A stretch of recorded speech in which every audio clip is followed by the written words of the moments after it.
What's up, guys? It's your boy Dalton here from TCG Buzz, coming with you a deck profile, something that you guys probably didn't see. Just one random day, I looked at my buddy and I'm just like, let's try to make a deck that makes him work. And I have this 60 card deck for it. So let's kind of get into it. So it's going to be in Darkness Dragon World. It is going to be an Executioner deck. Buddy is the Zarster setter. Not good with his name, but otherwise, basic rundown. He ends up being an 11/3/11 size 1 that you can call for free. Good card. I've walled out Christian with him against his Thunder Empire deck. I'm like, all right, I'll just strike this monster off to your side and then just sit here with 11,000. He just kind of rage quit sometimes. It was fun, but let's get into this. All right, for size 3s, I run 4 Earth Tremors because Earth Tremor is amazing. Basically, it fuels the whole drop situation for both you and your opponent. Basically, when he's destroyed or enters the field, we both mill 2.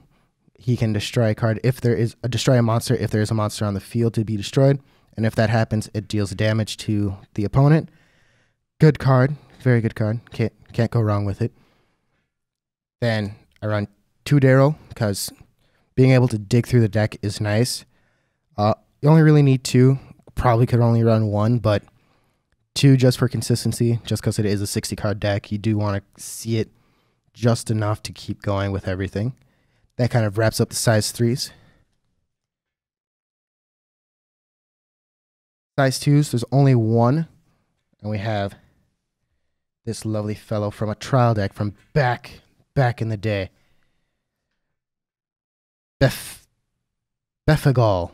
Yeah, because that's how you say his name. So basically, when he's destroyed, both fighters place the top 2 cards of the deck into the drop zone, and the owner of the card gains 1 life. Good life source, great opening card because it is 3 crit that you can deal your opponent with. Especially if you're going first, you do want to see it, but I don't think you need more of it. If you do want to make this deck yourself, you definitely don't have to run this card. It's really just preference, honestly, but still, good opening card.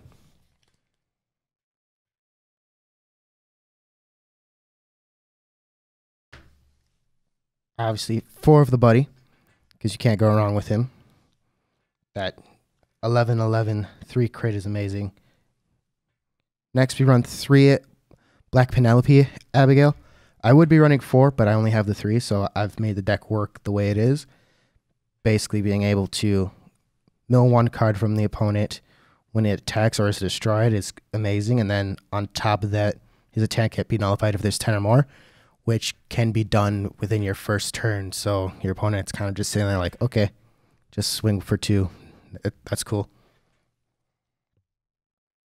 Next, you can't have a mill deck without this card. It's quite honestly true. Run 3 Death Napalms because making your opponent mill 5 is amazing. And this deck actually doesn't have too much problems with gauge. It can excel the gauge quite well. And it's really just making your opponent mill 5, which is amazing. And last for size 1s, I run 3 Boos because it's actually not that hard to proc his skill off, especially with some of the spells in this deck. Basically be able for sure to gain a gauge, but then to get that additional draw, which is quite nice for this deck. And the fact that it's only when he's placed into drop, it doesn't have to specify being destroyed, so you can use benefit on him as well. So very, very good card. That's all you really need for your size 1s.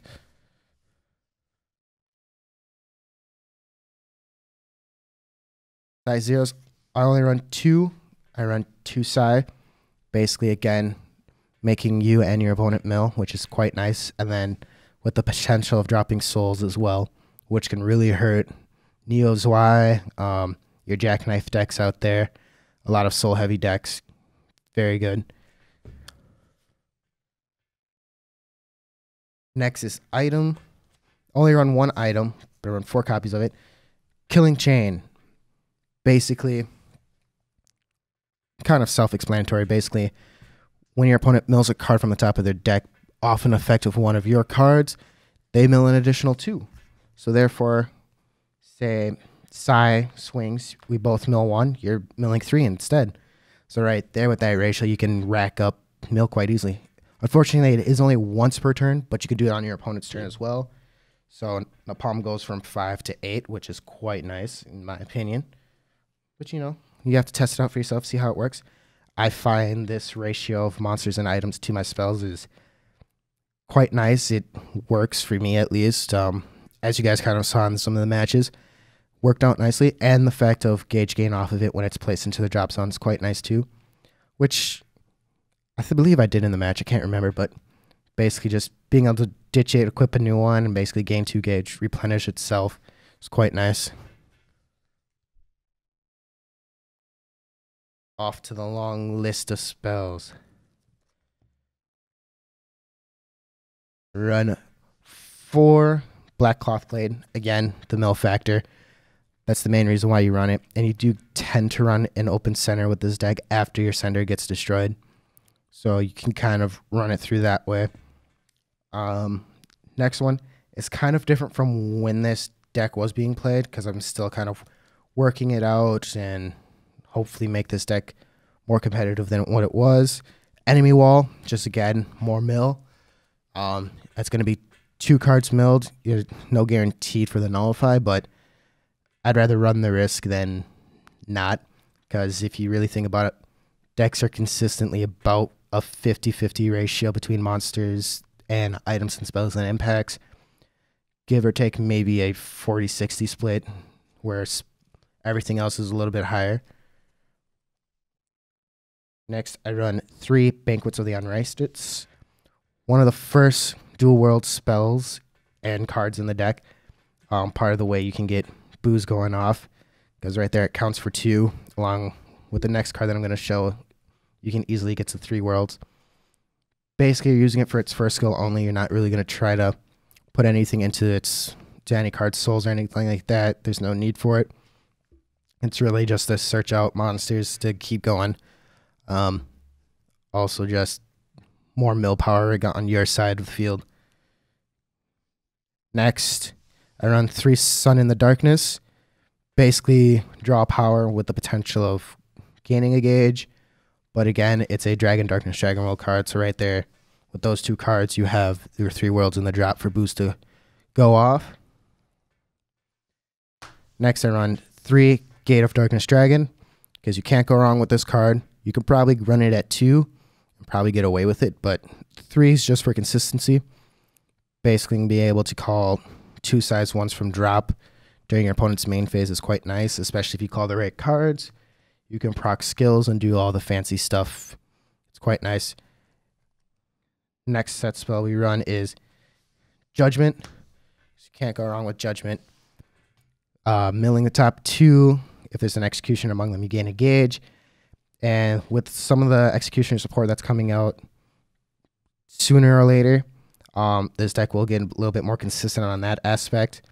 As you guys might have saw in the matches, it did kind of brick in a sense where it didn't really get the gauge off, but sometimes you don't need it. You're really just trying to get more cards into your drop, because after a while you do just kind of sit there and just let it sit on the field. I do run 3 Inferno Rules, because monster destruction is nice, but with the potential of getting it to just card destruction is very nice. To deal with those troublesome cards like Frozen Star, what else out there? Well, you basically get the picture. It's really to get rid of those problematic cards or items and so forth. Next, I run 3 Dead Carrier, basically reviving an item from drop, which is where you can kind of get your spamming of gauge. And then after a certain point of your opponent being at 10 or more cards, then you can call a size 2 or less, which is quite nice, because then you can keep going off with combo plays with it. It's quite nice. Very nice. I run 2 Black Ritual, because advantage in hand is always a nice thing in Buddyfight, or even just gauge your life. It's quite nice, and you only really need the 2. You don't need to run 4 or anything like that. Nothing crazy, unless you want to. It's up to you, but that's where I kind of settled with it, because you see it just consistently enough. Otherwise, I feel like it's an overwhelming card in hand. Next, I run 2 Devil Stigmas. After a certain point, it's like, well, Black Ritual is kind of a bust in hand, especially if it's on your opponent's turn. You kind of want some way to pop some cards, especially if you know your opponent's not going to hit your Napalm, go for your side monsters, or just say, screw it and not attack at all. You can be like, oh, that's cute. I'm just going to pop them for myself and then go off with it. And last and not least, 2 Removal Voice. Basically, counter call a monster to center. So basically, you can keep spamming Napalm in a sense, as long as he wasn't there before, so you can keep using his skill. And with that, that basically wraps up this deck. I hope you liked it. It was 60 cards. I have a lot of fun with this deck, and I feel like it's a pretty good counter to the meta out there right now. Not too strongly, but it's still decent enough. It can really hold off your opponent. It does put the work in against Neo's Y. Thunder Empire has some troubles with it just because it is milling a lot of their cards and they start to brick once so many of their cards are in their drop.